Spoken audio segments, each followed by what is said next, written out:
हर हर महादेव। बोलो शिव गुरु महाराज की जय। गुरु भाई गुरु बहना, आज जो है जो शिव चर्चा कथा सुनाने जा रही हूँ, ये जो है मैं कोशिश करूंगी कि जो है हमारे बरेली साइड के जितने लोग हैं उनको समझ में आए, क्योंकि बड़ी मेहनत के बाद मैं इसे तैयार करी हूँ। इसलिए कि मैं जब भी कथा सुनाती हूँ तो गा के जो सुनाती हूँ वो अपने भोजपुरी में सुना देती हूँ। इसलिए जो मैं है इस बार मैं हिंदी में सुनाऊंगी, बरेली वाले लोगों के लिए सुनाऊंगी, खास बरेली वालों के लिए, खास बरेली वाले लोग के लिए, क्योंकि मैं अपने बेटी के घर आई हूँ। मुझे बहुत जो है खुशी हो रहा है। तो एक गांव में जो है ऐसे ना बैठो, कोई भी ऐसे करके ना बैठो। अब आप लोग शांतिपूर्वक सुनिए। बैठ जाओ बेटी, सुन लो कहानी। ये मेरा YouTube में जाएगा, आप लोग जितने हला करेंगे वो सब कुछ जाएगा। तो जो है एक गांव में एक व्यक्ति रहते थे जिनके 2 लड़की और 1 लड़का थे। लड़का बड़े थे, समय के अनुसार जो है उन बच्चों का माता पिता का जो है बचपन में ही माता पिता का ध्यान हो जाता है, वो स्वर्गवास हो जाते हैं। वो लोग जो है स्वर्गवास हो जाते हैं बच्चों का माता पिता, और यही 3 बच्चे बचते हैं जिसके सर पे जो है माँ बाप का साया नहीं होता है, तो वो बहुत जो है असहाय हो जाते हैं। इसी प्रकार से उन बच्चों का परवरिश बड़ा मुश्किल से हुआ। लड़का बड़ा था, अपना जो है किसी प्रकार से जो है बहनों का पालन पोषण कर लिया। अब जो है लड़का जब बड़ा हो गया, उसका रिश्ता आने लगा।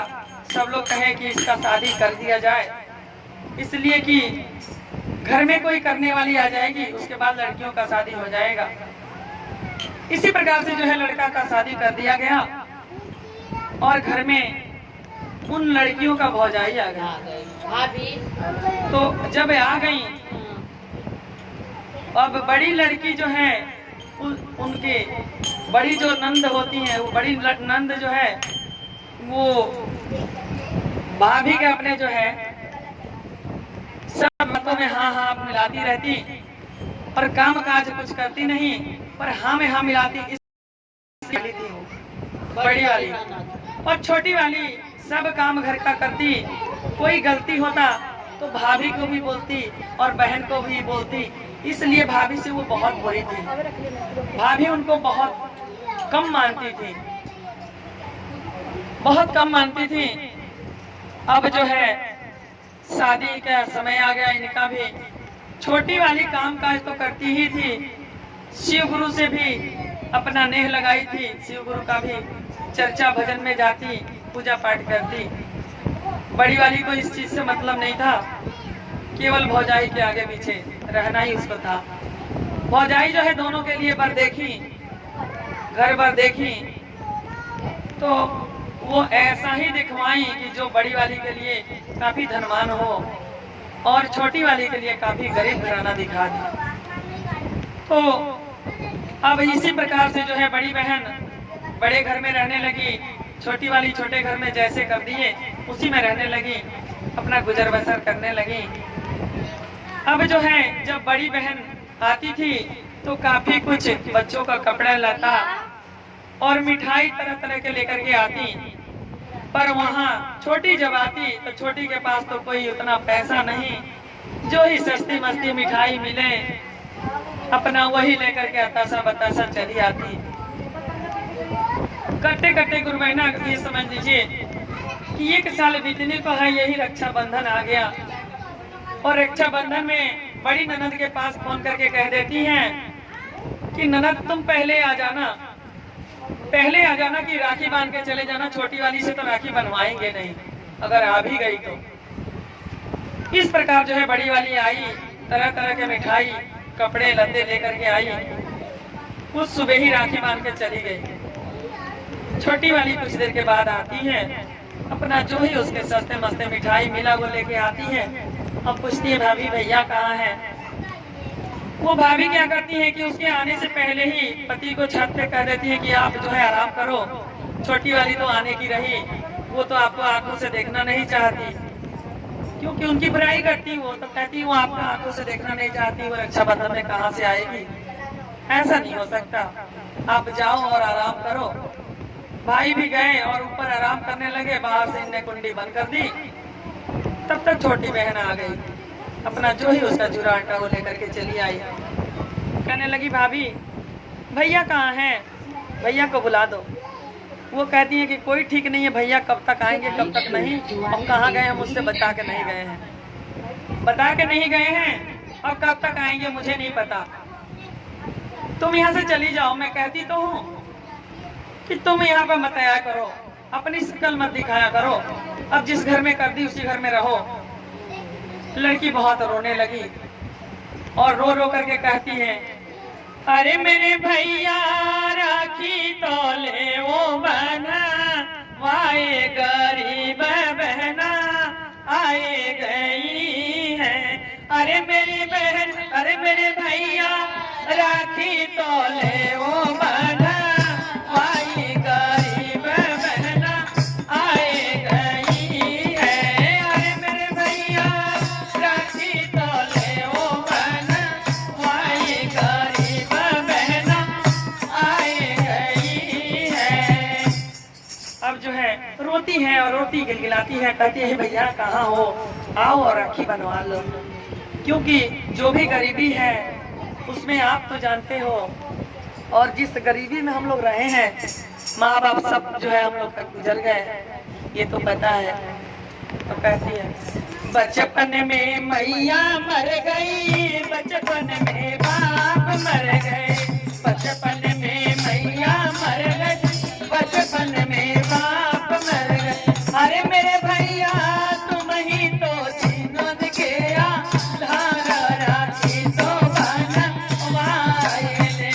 अरे मेरे भैया तुम ही तो जीवन के आधार, राखी तो बनवाए लो। अब कहती हैं अरे भैया तुम तो जानते हो हम बचपन में कितना दुख काटे हैं, और जो है तुम यहाँ नहीं आए और अच्छा नहीं लग रहा है, किसी हालत में राखी बनवा लो। पर भाई जो है नहीं सुन पा रहे हैं, भाई नहीं आ रहे हैं।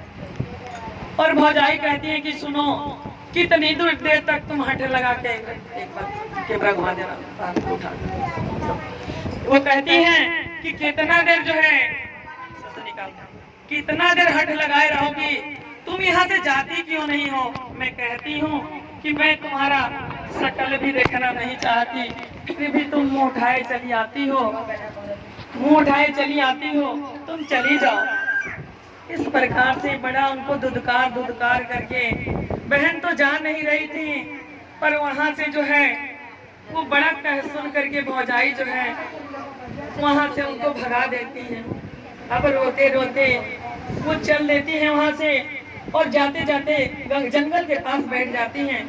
घर से तो ये कह के आई थी ससुराल से कि मैं जा रही हूँ अपने मैके और राखी बांधूंगी, राखी के बंधाई मुझे मिलेगा कुछ और मेरे को विदाई करेंगे वो लोग, बहुत अच्छे पूर्वक से मैं विदाई पाऊंगी वहाँ से, ये कह करके आए थे। अब ये सोच रहे थे कि मेरे ससुराल में मैं क्या जवाब दूंगी, कि मुझे क्या विदाई में मिला है। जा करके जो है जंगल के किनारे बहुत रो रही हैं और शिव गुरु से कहती हैं बचपन में मैया मर गई, बचपन में बाप मर गए, बचपन में बचपन में।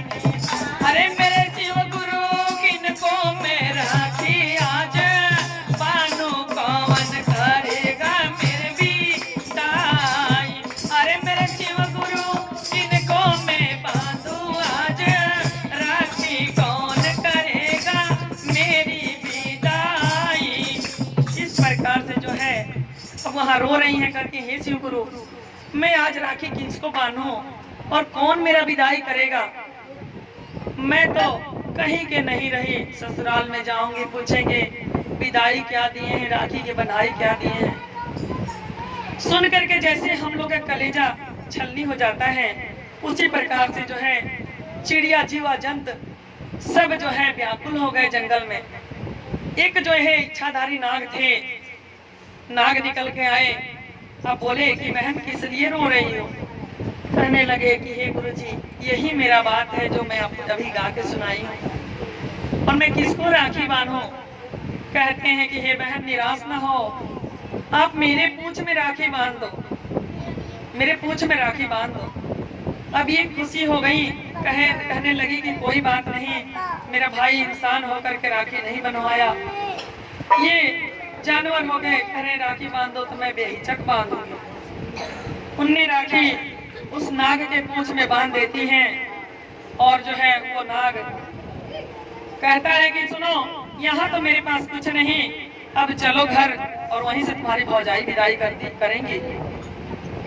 अब जो है वो लेकर के अपने जहाँ उनका भेंटक बिल था उधर लेके जाने लगे। जैसे जो है नागिन देखती है तो कहती है कि ये नाग किसको लेके आ रहे हैं? हम लोग जो है मनुष्य को दुश्मन समझते हैं, अब मनुष्य जो है नाग को और सांप को जो है दुश्मन मानते हैं, ये किसे लेके आ रहे हैं? कहने लगे नागिन से कि कुछ करना मत, ये मेरी बहन है, तुम्हें पता नहीं है आज रक्षाबंधन है और मेरी बहन मुझे राखी बांधी है, और ऐसा करो कि इसको इतने भली भांति विदाई करो कि इसके घर वाले भी देखें। अब जो है विदाई करने के लिए तो दोनों इच्छाधारी नाग नागिन थे, अब उनको मनुष्य का रूप धारण करना पड़ा। मनुष्य का रूप धारण करके अपने बाजार हाट से जाके लुगा कपड़ा जितना साड़ी हुआ सब चीज ले आकर के भरपूर विदाई की तैयारी कर दी। पर जाने से पहले एक बात कह गए, जब बाजार में जाने लगे तो कहने लगे बहन तुम इस भीटक के तरफ जाना, इस भीटक के तरफ जाना, पर सामने वाला में मत जाना, और ना ही उसका जो है जो गेट जैसे लगा है उसको खोलना। बहन सोचने लगी कि ऐसी क्या बात है कि इधर जाएंगे सब छोड़ गए और उसमें नहीं जाना है। कहने लगे कि जैसे ये लोग आगे बढ़ते हैं मैं देखती हूँ कि इसमें है क्या, और उसमें जो है उनके सारे बच्चे थे। जब ये बार बार भाई भाई कह रहे थे, भाई भाई कह रहे थे, तब सांप के बच्चे भी सोचने लगे कि हमें बुआ मिल गई, हमें बुआ मिल गई। तो उसी में जो है अब ये खोलने चली तो एक सांप के बच्चा जो है उसी में से झांक रहा था, जैसे इनने खोली उसका पूंछ दब गया और पूंछ कट गया, पूंछ कट गया। अब ये लोग बाजार से जब आते हैं तो इनका भली भांति विदाई कर देते हैं, और ये क्या करते हैं जब पूंछ कट गया तो अब देखी तो कहीं कि अरे उन्हीं भाई को जिनको भाई मानी हूँ उन्हीं के ये बच्चे हैं। कहने लगे अरे मेरे बाबू तेरा पूंछ कट गया, अरे मेरे बाबू तू तो मेरा भतीजा है। ऐसे करके पुचकारने लगे। उनको बड़ी अफसोस होने लगा कि हमने कैसे दरवाजा खोल दिया। अपने पल्लू फाड़ के उस पूंछ में लपेट दी, पानी लगा दी, जैसे भी हुआ हाथ जोड़ के माफी सबसे मांग ली। कहने लगा बुआ हमें बहुत खुशी है कि अब जिस रूप में मिली हमें बुआ मिल गई। अब जब वो लोग आए और विदाई कर दिए, फिर नागिन सोची मैं अपने बच्चों को देखूं सही सलामत है तो सही। जैसे खोलती हैं वैसे जो है एक बच्चा को कुछ काट देख ली, उनने देख ली तो उनको बहुत क्रोध आया। कहने लगी कि जिस मनुष्य के लिए हमने इतना कुछ किया और वो मेरे बच्चे का पूंछ काट गई, हम इनका बदला लेंगे। अपने बच्चे से भी कहने लगी कि बेटा बदला लेंगे। वो कहने लगा माँ उनका कोई गलती नहीं है, मैं ही उस पे चिपटा हुआ था। करेंगे नहीं नहीं ये हमारा उसूल होता है, जो भी हम लोगों का छेड़े हम बदला लेंगे। इस प्रकार से कह करके माँ अपने बच्चे को लेकर चली गई। कितना भी नाग मनाते रहे नहीं मानी, करें कि हम तो डसेंगे ही, अपना बदला लेंगे। नाग से कहने लगी इस बीच में आप नहीं बोलिए। खोजते खोजते जो है बच्चे और माँ दोनों पहुँचते हैं। पहुँचते पहुँचते कहा देखते हैं जैसे हम लोग बैठे हैं शिव चर्चा में, उसी प्रकार से जो है वो भी बैठी थी जिनने राखी बांधी थी नाग को। वहाँ बैठी थी तो वहाँ देख रही है नागिन, कह रही कि अब यहाँ से ये आवे, अब इनको हम डसेंगे। तो देख रही है क्या कि वहाँ बैठ करके और झरझर आंसुओं से रो रही हैं और कह रही है कि हे शिव गुरु आप जो है मेरे भैया का रोजी रोजगार देना, मेरा भाभी का जो है श्रृंगार देना, और जो भी मेरा जिंदगी बचा हुआ है वो सारा जिंदगी मेरा कुछ कट्टा भतीजे के लिए दे देना। ये कह करके वहाँ मन्नत मान रही थी। उनको चिंता था कि कैसे होगा भतीजा और मेरी भाभी क्या करेंगी या भैया क्या करेंगे। तो ये समझ लीजिए कि वो कुछ कट्टा भतीजा के लिए उतना मन्नत मान रही थी। ये सुन करके नागिन जो है बड़ा खुश हुई, कह रही कि ये तो मेरे पति का सलामती मांग रही है, मेरे को सुहाग मांग रही है। और कुछ कट्टा भतीजा अपने भाई भतीजों से कितना ये प्यार करती है। गलती मेरी थी कि जो कि मैं इसको डसने आई, इसमें गलती कोई नहीं है। और जो है इस प्रकार सबको बहन मिले ये सोचने लगे। तो कहने लगे क्या, पहले में दाया मांगना, दूसरे में चर्चा करना। पहले में दाया मांगना, अरे मेरी बहना, तीसरे में गुरु पर नाम, बहन का नाम चल ही रहा है। अरे मेरी बहना, तीसरे में नामन पर नाम, बहन के नाम चल रहे हैं। गुरु महाराज की जय, मैया भवानी।